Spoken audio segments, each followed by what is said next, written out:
coba lihat ya tulisan ini. Sebagian besar isinya judul. Nah, itu kan menarik ini. Menarik. Judulnya itu panjang. Judulnya aja udah panjang. Kan ini dibatasi pada 300 kata.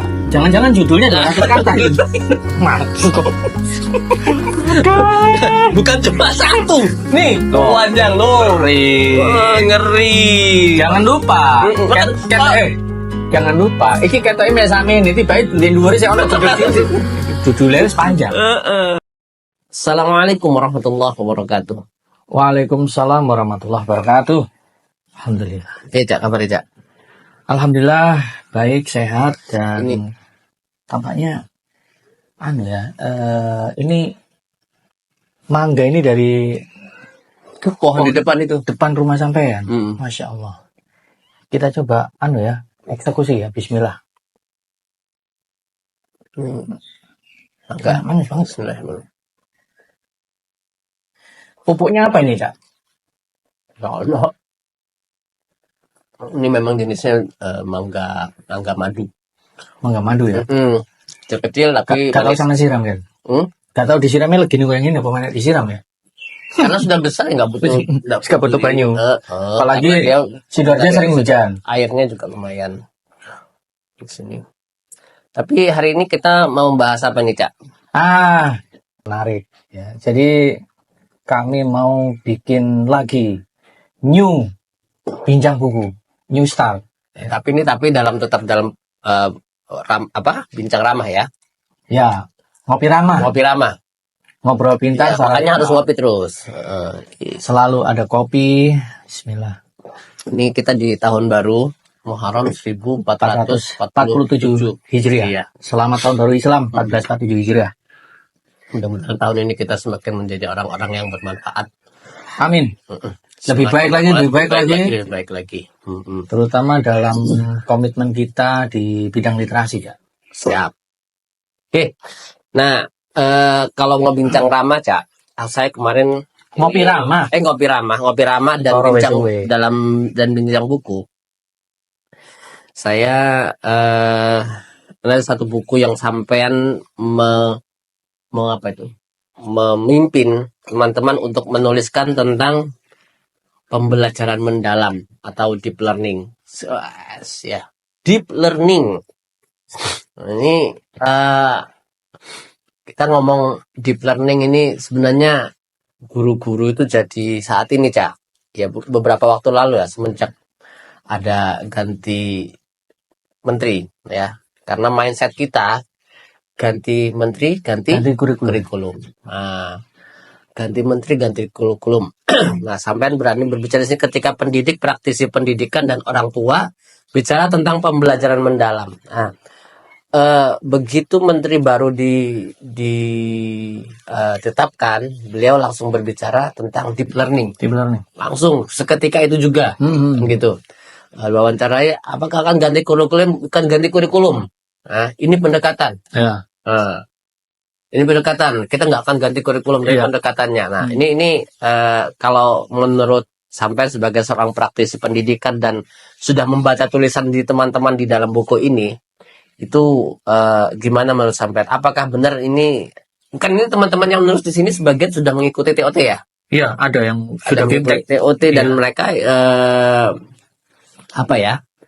Ya tahulah sedikit banyak sudah mulai memahami. Makanya ada yang bicara teknis banget di sini, pendekatan apa ya. Ini kan barang yang masih fresh. Nah, kan? Ada landasan teori dan sebagainya. Kayak ini nih. Ini bukan copas, Cak. Ya kayaknya dari materi. Enggak, ini katanya toko materi dari narsum, sebagian tempel sini. Tapi enggak sih, saya masih berprasangka baik bahwa ini memang. Berarti kemungkinan kalau ini kan 300 kata ya sampai kira-kira yang 200 kata dari narsum tadi ya. Bukan 280. Astagfirullah. Oke, kita back to basic. Kembali back to topic. Nah, ini menurut sampean apa yang seharusnya dilakukan oleh teman-teman pendidik dan sebagainya untuk tentang pembelajaran mendalam? Mengawali new start bincang buku dalam ngopi ramah ini ya. Ngopi ramah. Jadi bincang buku ini cabang dari ngopi ramah. tentang pembelajaran mendalam. Yang pertama, pembelajaran mendalam itu diklaim ada 3 aspek ya. Yang pertama mindful learning, kemudian meaningful learning, dan yang terakhir joyful learning, pembelajaran yang menyenangkan. Intinya anak-anak didik itu tidak hanya diharapkan memahami materi pembelajaran, tetapi juga bisa mengaplikasikannya. Sejatinya kalau kita lihat secara filosofis, ini kan tidak jauh beda dari yang sebelum-sebelumnya ya. Kurikulum 2013 begitu. Terus kurikulum prototipe yang kemudian jadi kurikulum Merdeka Belajar juga begitu. Ditambah ini lagi. Saya tidak berani mendahului untuk mengatakan akan ada kurikulum baru, tidak begitu. Karena sudah diklaim bahwa ini kan pendekatan. Prof. Mukti selaku Mendikdasmen juga mengatakan ini pendekatan, bukan kurikulum. Meskipun kalau kita lihat ada arah untuk kayaknya kita akan memiliki kurikulum baru. Nih, coba ya saya kasih gambarannya di lingkungan Kementerian Agama sekarang di madrasah-madrasah itu ada yang disebut kurikulum berbasis cinta. Nah, gitu. Saya baca konsepnya pun deep learning atau pembelajaran mendalam juga masuk ke jantungnya. Jadi intinya gini. Apapun kalau kita terjun di dunia pendidikan, mau tidak mau, kita pasti akan dipaksa untuk melakukan pembelajaran mendalam. Iya dong. Karena konsep pembelajaran itu sendiri kalau nggak mendalam ya kita cuma dapat luarnya aja. Hanya teori-teori saja tanpa ada konsep praktikumnya, memahami materi pembelajaran dan seterusnya. Saya ambil contoh ini, Cak. Kalau kita bicara beneran tentang pembelajaran mendalam, saya kasih contoh ya. Sejarah tentang pertempuran 10 November 1945. Apabila saya misalnya guru yang mengajar di Surabaya atau sekitarnya, Sidoarjo, Gresik ya. Bicara pembelajaran mendalam, saya akan mengajak anak-anak didik saya untuk ke Museum 10 November di Tugu Pahlawan itu. Supaya apa? Mereka bisa melihat diorama yang terjadi, barang-barang peninggalan sejarah langsung, saksi langsung pada peristiwa tersebut. Dan sehingga apa? Sehingga mereka mampu mengambil hikmah bahwa ternyata dalam pertempuran 10 November itu sungguh tidak imbang. Kebanyakan arek Surabaya lebih banyak bersenjata yang bambu runcing itu, sementara pasukan sekutu yang dibonceng oleh Belanda itu bersenjatakan yang lengkap pada saat itu. Tidak imbang, tapi kita menang semangat. Kita punya kita punya keinginan untuk merdeka yang sangat kuat dan sebagainya. Jadi pembelajaran mendalam, kalau tadi dalam konteks sejarah, kita bisa menerapkannya dalam materi pelajaran apapun. Dan sejak kita masih CBSA, cara belajar siswa aktif, kan sesungguhnya di situ mestinya filosofi pembelajaran mendalam masuk. Pasti ada. Ya kan? Ya walaupun tentu saja kita akan menyesuaikan dengan kebutuhan zaman, merelevankan dengan situasi. Berarti kalau boleh saya menyimpulkan, jangan-jangan ini cuma kalau sudah dari CBSA ada, mungkin KTSP ada dan sebagainya, 13 ada. Apakah ini mungkin sebuah penggantian istilah saja atau gimana? Artinya supaya, karena begini, jangan sampai bahwa dia merasa bahwa aku menteri baru nih, gitu ya. Saya menteri baru, berarti saya harus ada sesuatu yang bahwa saya sudah bekerja gitu kan. Akhirnya ganti kurikulum lah gitu kan. Nah, artinya cuma hanya ganti istilah doang. Tapi ya itu aja sebenarnya yang disampaikan. Kita ini kan bisa dikatakan sebagai masyarakat awam yang nekat bicara tentang dunia pendidikan. Ya. Tentu bukan, bagaimana sampai jangan lupa ya, bahwa kita itu terlibat langsung. Kenapa? Istri kita sama-sama guru, sama-sama pendidik, kan gitu. Kita tahu realita yang terjadi di lapangan. Kita tahu realita bagaimana pusingnya mereka. Betul. Ketika dulu zaman kurikulum 13 itu ya pusing lah. belum sampai merata betul ganti lagi kurikulum merdeka. Itu kan harapan kita ya, kaum suami yang istri-istrinya adalah guru. Betul ya. Tetapi intinya gini ya, begini. kita harus memandang ini secara holistik. Makanya saya menulis di sini ya, ada harapan bahwa libatkan guru dalam perumusan penyusunan kurikulum yang komprehensif. Terus kemudian guru itu jangan hanya dijadikan pelaksana kebijakan tok ya, libatkan mereka juga. Kan selama ini kalau kita lihat perumusan dari yang terbaru ya, pembelajaran mendalam ini, para akademisi, kan rata-rata akademisi, guru besar ya, ya orang-orang pinter itu ya kan, terus kemudian Widya Iswara, Widya Prada dan seterusnya.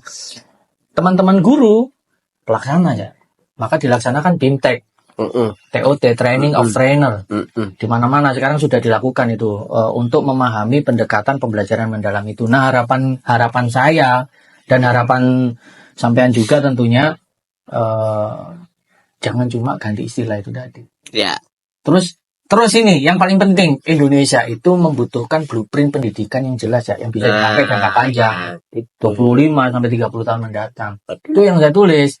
Jangan sampai misalnya ganti pejabat, maka ganti pula kurikulum yang kita khawatirkan kan, ya lagi-lagi teman-teman guru ini yang pusing, yang menjadi pelaksana di lapangan. Dan bukan cuma guru yang pusing, suaminya guru juga pusing. Suaminya juga pusing karena gak diopeni ya. Saya lihat di sini tadi itu ada cireng. Cireng itu berarti aci digoreng. Kanji digoreng. Kalau cilok, aci dicolok. Kalau cilor, dimolor. Aci digoreng pakai telur. Oh. Bismillah. Aci itu tepung ya, tepung kanji. Tepung kanji kasih bawang, kasih garam, kasih gula. Jadilah aci. Temen ngerti aci zaman dulu. Aku tahu. Tahun 1980-an tuh ada serial ACI. Aku Cinta Indonesia. Ini kan kelihatan kan. Kenapa tadi saya ngomong pas suami-suami? Ya begini memang. Karena dia sangat suami-suami. Sudah sangat berumur. Ini ketara umur ya. Pengen ngomong aci, terutama tahun 80-an ketara umur. ACI, aku cinta Indonesia. Nah, gitu dah. Sinetron dulu itu bagus-bagus loh, Cak. Bagus. Dulu pemainnya dulu nilai edukasinya itu dapat, Cak. Septian Dwi Cahyo ya. Septian Dwi Cahyo itu buat yang nggak tahu itu beliau seorang pantomim. Pantomer mestinya. Pantomim itu kan pantomim. Dia juaranya pantomim. Masih remaja dia waktu itu. Pemainnya Septian Dwi Cahyo. Sekarang dia main film horor. Oh ya. Film yang tidak worth it untuk ditonton itu film horor. Karena tapi banyak suka gitu loh. Tapi banyak suka. Ya karena gabut ya. Gabut. Loh. Ya bukan cuma gabut. Sama lihat ya. Sama kalau nyetel Netflix ya. Yang terbanyak film Indonesia itu film horor. Kalau datang ke bioskop, film horor itu paling banyak. Mendominasi. Makanya saya tuh ya jarang-jarang ke bioskop kalau tidak ada film yang bagus gitu. Kenapa? Ini setelahnya film horor. Aku tapi nyempetin nonton film bagus ya. Jumbo. Oh udah. Walaupun ceritanya sederhana sekali. Ada horornya juga. Ya ada horornya karena melibatkan itu tadi ada hantu nafsu. Ya itu catatan lah ya. Catatan di sebuah film yang bagus. Kenapa harus ada horor gitu ya? Karena kenapa? Apa karena dia membaca bahwa orang Indonesia itu suka film horor. Tapi jangan salah, itu film terlaris sepanjang masa. Ya. Sekarang. Dan kemarin anak-anak di SMA Al Hikmah mengundang si Rian. Rian tuh di DBL ya, DBL Arena. Dan di sana Rian berbagi tentang bagaimana proses dari sebuah kreatif itu. Proses kreatifnya. Oke. Sesi ini kok malah ngomongin ngalor ngidulnya ya. Kudu nonton remote ya. Aku pengen beli yang itu. Ada Dosis remote itu, yang dosis remote. Ini yang biasa sih ya. Cuma panjang loh ini. Ya, 1 meter lebih. nah, tapi kalau untuk podcast kalau kena rem. Nah, mungkin teman-teman belum tahu ya. Jadi produksi podcast kami ini, saya dan Mas Yasin, itu tidak menggunakan kamera mirrorless atau DSLR. Dulu iya ya, Cak ya. Dulu ya. Karena saya merasa kok riweh banget, terus berat, banyak kabel juga gitu. Akhirnya pakai action cam aja. Jadi lebih simpel dan ternyata bisa gitu. Dilakukan dimanapun kan. Tapi ya memang satu arah begini, jadi Ya. kita nggak bisa gonta-ganti view karena memang satu kamera. Kalau mau kayak gitu ada beberapa kamera, Cak. Nah, iya. Kayak kita waktu podcast di Jember itu loh. Itu ada mirrorless, ada dari samping juga kan ada, karena kamera kita ada 2 atau 3 tuh saya bawa. Yalah. Oke, kita back to topic. Back to topic tentang ini tadi. Oke, ketika sampai tadi berbicara sebagai praktisi pendidikan. Wah, praktisi, Cak. Ya, bagaimanapun dia masih sudah pernah berkuliah di UNESA, pernah jadi guru, pernah membimbing para guru. Jadi kita layak lah saya pikir komen untuk saya katakan sebagai praktisi pendidikan. Nah, sekarang kita ngomong dari sisinya orang tua mungkin ya. Nah, kalau orang tua sampean yang cocok. Saya yang harusnya tanya, nih. Saya tadi kan mengutarakan dari sisi saya sebagai praktisi. Iya. Sekarang dari sisi orang tua. Sampean nyonya sampean guru, anak-anak sampean mahasiswa dan pelajar SMA, SMP, SD. Dari kacamata sampean sebagai orang tua. SMA, SD ya. Sekarang sudah SMA, SD. Oh ya, ini udah naik ke SMA Sudah ya, ke yang SMA. saya. Gimana, Cak? Anak-anak sampean loh ya, sama dia. ya kita Belajar belum sama tahu. mereka ya? Masalahnya kita memang belum tahu ya untuk tahun ajaran yang tahun 2025 ini, semester 1 ini. Ini kita belum tahu anak-anak mau diapakan lagi. Sebelum zaman ke jauh lebih dalam ya. Di kurikulum yang sebelumnya. Sampean melihat nggak sih ada proses pembelajaran mendalam di kurikulum sebelumnya, kurikulum Merdeka Belajar? Ada. Nah, apa aja? Ya banyak kalau di SD itu apa ya? Saya nggak tahu sih di sekolah lain ya, karena anak saya memang sekolahnya di sekolah yang swasta ya. Saya nggak tahu secara sekolah negeri seperti Swasta apa. benefit anaknya Pak Yasin. Ya karena ada sesuatu hal ya. Sama ojo ini aja, ojo sebut merek aja, oke? Enggak, Dilarang sebut swasta, merek. kan Ya, ngomong pokoknya swasta benefit gitu lah ya. Saya punya 4 putra dan putri itu semuanya dulu sekolahnya di sekolah swasta. Tidak ada anak saya yang sekolah negeri. Bukan saya anti terhadap sekolah negeri, enggak. Tapi ada target yang saya ingin capai di luar itu. Jadi saya memaksakan diri, Cak. Memaksakan diri supaya pendidikan anak itu lebih berhasil lah ya, lebih optimal lah ya. Nah, karena memaksakan diri itu memang biayanya itu yang bikin kita megap-megapkan begitu. Tapi di luar itu, yang saya lihat bahwa di sekolah swasta itu memang anak-anak itu diajak untuk berpikir, tidak hanya sekedar melakukan apa yang guru perintahkan, catat ini, salin ini, Mantap, gitu ya. Higher order thinking skill. Oke. Hotsnya ada. Jadi ini yang dilakukan, tidak hanya sekedar itu. Jadi mereka punya dilatih untuk bisa punya inisiatif dan melaksanakan inisiatifnya. Intinya kan begitu. Nah, yang selama ini mereka lakukan dan mereka dapatkan. Nah, kita belum tahu nih untuk yang tahun 2025 ini. Saya pikir begini sebenarnya. Semua sekolah-sekolah itu kan pasti punya visi misi. Betul. Dia pengen visinya begini, misinya begini. Dengan visi itu dilaksanakan, dilentrehkan menjadi satu, nantinya sampai jadi satu modul dan sebagainya lah ya. Pembelajarannya di kelas itu tidak akan lepas dari visi misinya sebuah sekolah itu.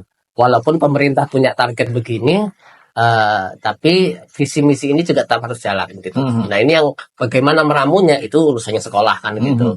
Orang tua itu tugasnya adalah membimbing anak, membiayai anak kan begitu. Membimbing anak di rumah ya. Maksudnya. Nah, tapi jadi orang tua tidak akan pernah lepas dari pendidikan anak, pasti. Jadi tetap dia selalu lalu mengawasi itu. Nah, di 2025 ini kita belum dapat pengarahan seperti apa yang, tapi begini, mudah-mudahan apapun kurikulumnya itu tidak lepas dari pendidikan dasar yang ingin dicapai sebuah lembaga. Ya. Ya, punya target begini, misalnya begini, punya anak yang berakhlak, punya anak-anak yang imannya bagus, misalnya begitu. Nah, ini dengan target ini deep learning lah, Mau apapun mereka itu belajar ya, apapun yang belajar, target tercapai gitu Ya, loh. pokoknya orang tua itu Ah, ah. harapannya anaknya tidak hanya cerdas, Betul. tapi juga punya karakter yang baik. Punya karakter yang baik. Karakter Betul. akhlakul karimah. Betul. Dia punya adab gitu ya.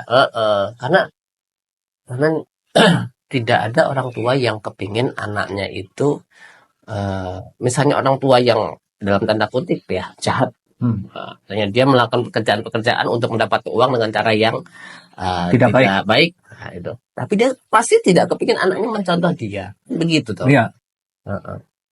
Orang tua itu tidak ingin anaknya sengsara. Mungkin seperti masa lalu orang tuanya. Dan yang kedua, ingin anaknya itu jauh lebih baik daripada dirinya, kan begitu. Betul. Deep learning itu kayak apa ora? Di anak-anak. Ya ada, itu yang tadi saya bilang, saya sampaikan. Jadi tidak hanya konsep teori, menghafalkan materi, tapi mereka langsung aplikatif. Contoh di SMA di sekolah anak saya itu, anak-anak itu diminta melakukan suatu penelitian. Misalnya membuat penelitian misalnya dari material A ini bisa dijadikan satu bahan apa yang membantu dan bermanfaat untuk dibuat karya tulisnya. Ya. Dipresentasikan di hadapan orang tua. Wah, ini ono literasi nih, mantep. Iya, dipresentasikan, yang dituliskan di karya tulisnya. Jadi mereka mencari bahan itu, mereka datang ke lab, bahan ini kandungannya apa, kalau diubah begini jadi apa, terus kemudian manfaatnya untuk ini apa gitu. Luar biasa ya SMA Hikmah ya. Tapi sama jangan sebut merek. Iya. Jangan sebut merek. Keren. Enggak gerungan. Itu. Jadi maksud saya pembelajaran itu yang harusnya banyak dilakukan. Ya, tapi begini catatan dari saya, harusnya anak-anak tetap diberi pendampingan untuk melaksanakan itu. Anak jangan dilepaskan, Cak. Jangan dilepaskan. Kamu cari ini ya, saya dibimbing tapi hanya sekedar gitu kan. Karena anak-anak awalnya mungkin nggak tahu dia harus apa. Ya. Terus diapakan gitu kan. Mereka harus mencari referensi dan sebagainya, tapi dari referensi yang ada itu benar nggak arah jalannya. Kalau diarahkan dengan baik, didampingi, oke, ini bisa gitu. Karena gurunya pasti lebih berpengalaman gitu. Nah, saya tuh, kalau saya Mas ya, lebih membidik ke supervisi akademiknya. Pembelajaran mendalam itu juga harus melihat supervisi akademik untuk pendidikan inklusi atau anak-anak yang berkebutuhan khusus. Kalau saya baca di format yang dikeluarkan oleh kementerian itu, baru secara umum bahasanya. Makanya, karena ini memang sesuatu yang baru, Cak. Loh lah iya, makanya saya kan harapan saya. Pemerintahan ini baru berjalan berapa lama?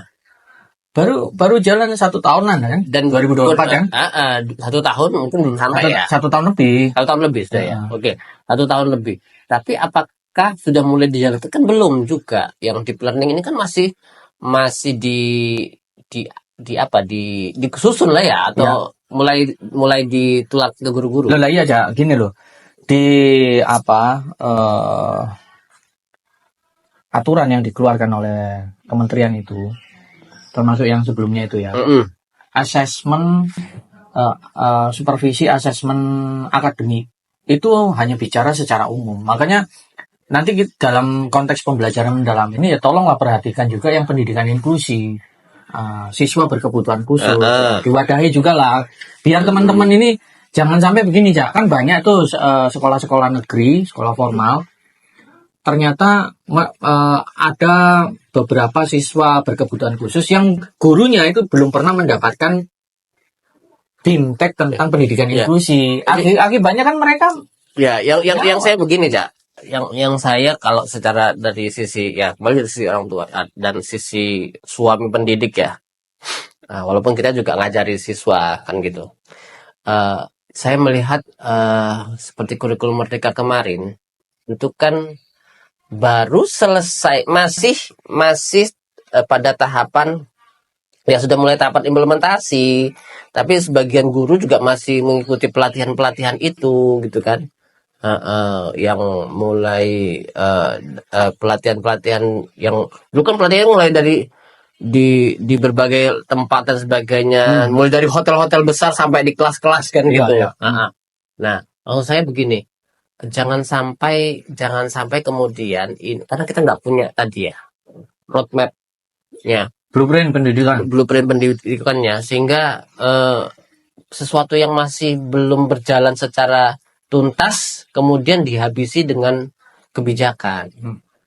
Ini yang sering kali terjadi, dan kita Ada sebagai tumpang masyarakat, tindih gitu lah ya. iya, kita sebagai masyarakat harus terima itu seolah-olah begitu. Ya, kembali lagi, ganti menteri, ganti kurikulum, ganti menteri, ganti kurikulum. Para pendidik bingung bagaimana menerapkan itu karena mereka harus belajar lagi sesuatu yang baru, ya. Padahal tidak semua pendidik itu bisa. Kalau saya melihat begini, kita kan beberapa kali mengisi pelatihan-pelatihan guru ya, Cak ya. Ketika mereka masih usia-usia muda, mungkin mereka oke lah, masih bisa menerima sesuatu yang baru gitu ya. Ketika mereka sudah sampai pada usia yang menjelang MPP gitu kan, Hilang pensiun. terus kemudian harus belajar sesuatu yang baru lagi, mereka nggak mampu gitu lah kan gitu. Kepala wis beluk ya. Wis beluk. Saya pernah ngajari guru itu komputer ya. Pelatihan komputer, kemudian aduh, saya 2 tahun lagi itu sudah pensiun. Kayak apa aku sinau kayak ini kan gitu seolah-olah. Nah, ya makanya nanti targetnya ke siapa, ke pendidik siapa yang harus menjalankan itu, bagaimana dengan pendidik-pendidik yang sudah tinggal waktunya pensiun ini tadi, itu harus dipikirkan secara matang. Tidak semua terus digebiah-uyah menjalankan ini gitu. Yaitu suara hati dari lubuk terdalam Kita sebagai masyarakat awam ya. masyarakat awam. Tapi intinya begini, teman-teman. Intinya begini, kita jangan lupa ngopi. Jangan lupa ngopi, jangan lupa mangga muda dan cireng. Pembelajaran mendalam itu saya memang mengangkatnya karena ini kan sedang dibicarakan secara luas saat ini ya. Ini tidak hanya mengikuti tren sebenarnya, tapi pandangan kami di sini para pendidik ya, pelaksana lapangannya secara langsung, praktisinya, kemudian orang tua, lengkap di sini semua. Ya, mereka bicara secara jujur tentang pembelajaran mendalam, harapan mereka terutama. Terus yang tentu saja ada sebuah masukan, ya, termasuk saya sendiri menuliskan di sana ya. Di sini saya tuliskan begini, Cak. Keren Cak tulisanmu. Nah, itu tadi ya. Cak, sabar. Ya. Ada harapan dari kami yang kemudian saya tuangkan di sini ya. Semoga pendidikan di Indonesia benar-benar mampu mencetak generasi emas yang cerdas dan berakhlak. Bukan hanya cerdas, bukan hanya berpengetahuan, tapi berakhlak. Bukan generasi cemas. Ya. Jadi tentu harapan kita semua sebagai orang tua dan pendidik, anak-anak kita itu tidak cuma punya ilmu pengetahuan luas, tapi bisa menjadi manusia yang mandiri dan bertanggung jawab. Lalu dia punya akhlak, ya, punya adab, terus punya kemampuan untuk memperluas jejaring sosialnya, ya. Sehingga mereka mampu survive. Kan intinya kalau kita bicara lagi-lagi kan jendelanya ilmu pengetahuan itu kan literasi. Bertahan hidup, survive, mampu bertahan hidup. Makanya di sini disebutkan tidak hanya memahami teori, tapi juga mampu mengaplikasikannya. Pendidikan tidak boleh satu arah seperti zaman kita dulu. Ya. Guru menerangkan, anak mendengarkan. Sekarang pendidikan terpusat pada siswa, ada interaksi. Ya, kan kalau sekarang enggak. Kalau sekarang itu guru menerangkan, anak main game. Nah, iki guru menerangkan, anak main game. Wah, iki apa aja? Apa yang membuat sampean tiba-tiba tiba-tiba jeplak. Jeplak seperti iki guyon apa guyon gitu loh. Coba. Nah, sekarang gini loh. Saya melihat begini. Anak sekarang itu tidak punya kemampuan daya tahan untuk menyerap pelajaran secara lama. Ya, Mudah boring. mudah boring. Penyebabnya apa? Penyebabnya apa? Game. Game. Ini yang saya lihat ya. Iya. Game dan ini dan scroll, Cak. Scroll itu kan kalau kita scroll TikTok atau scroll Instagram, Oke. Reels gitu Ya, kan. oke. Itu kan cepat. Yes. Tek berganti tema. Iya. Berganti tema. Nah, membuat stimulasi otaknya dia itu gampang bosan dengan sesuatu yang tadinya, makanya sekarang Reels itu kan pendek-pendek. 1 menit, bahkan kurang gitu kan, bahkan semakin pendek. Nah, otak anak itu semakin cepat prosesnya, krek. Nah, ini membuat anak tidak bisa secara cepat menerima pembelajaran. Saya ngajar ngaji, Cak. Ngajar ngaji, sampai tahu saya ngajar ngaji. Oke, ngajar tahsin. Ngajar tahsin, ngajar Ya. tahfidz, ya. Mosok main game, Rek? Bukan. Efeknya begini. Ketika kita ngajar tahsin, anak saya suruh baca 1 halaman, mungkin masih lancar. Ketika ke halaman kedua, konsentrasinya sudah buyar, Cak. Kok iso ngono, Cak? Kok iso? Karena itu tadi, anak lebih sering bermain game. Dia jadi kalau kita dulu, kalau saya dulu mengalami sebagai seorang pendidik, sebagai seorang siswa belajar, kita dituntut untuk bisa membaca setengah juz, misalnya begitu ya. Membaca saja, saya secara benar gitu kan. Tapi kalau anak sekarang itu disuruh baca 2 halaman saja, itu sudah mulai berat. Baca 1 halaman, konsentrasinya masih full. Nah, Baca halaman berikutnya sudah kayaknya banyak harapan kita ini kesalahan mampu itu atau banyak. tidak pembelajaran mendalam tuh benar-benar membuat siswa itu mencintai belajar, gitu kan, Cak? Nah, itu harusnya bahwa siswa itu harusnya bisa mencintai belajar, karena tantangannya sekarang semakin berat gitu ya. Betul. Tantangannya sekarang berat. Jadi semakin kita menuntut anak ke arah ini, tapi tantangannya juga berat. Tantangannya untuk menjadi seorang pembelajar pun itu berat. Bukan hanya guru yang berat untuk menjalankan sesuatu pembelajaran, tapi juga siswa itu berat. Siswa berat, guru berat. Dan ya sebagai seorang pendidik itu nanti akan dituntut untuk bagaimana membuat tadi joyful learning, Betul. membuat Mindful learning, gitu meaningful ya. learning. Jadi kalau itu mereka bisa lakukan dalam pembelajarannya, maka insya Allah deep learning itu bukan sesuatu yang akan sia-sia. Betul, itu harapan indah kita ya. Ini sekarang menit, Kak. Jadi begini ya. Ini kan jadi obrolan ngalur ngidul khas Bapak ya. Iya. Tapi tentu ada sebuah harapan besar bahwa tolonglah pemerintah. Saya bukan masalahnya ini mau berapa lama dan sebagainya. Apa? Mangganya sudah mau habis, cireng tinggal 1. Tinggal 1. Kopi sudah tinggal dikit. Kopi tinggal. Ngene, Cak. Cirengnya karek 1. Sementara podcasternya ada 2. Kira-kira menurut pandangan sampean secara adil itu yang bagaimana? Ya tamu lah. Tamu ya. Meskipun tamunya tadi banyak ya. Meskipun tamunya bolak-balik tadi. Iya, bolak-balik. Yang sampai Anda lihat sebelum ini di sini kan sudah di sana. Oh iya benar. Itu tadi. Iya betul juga. Jadi jamak diketahui ini sudah rahasia umum. Teman-teman kita guru itu selalu disibukkan dengan aktivitas administratif, kan itu berat sih. Belum lagi mereka harus ikut BIMTEK. Ini kan? Iya. BIMTEK ini kan tidak hanya sekali 2 kali, bisa panjang itu.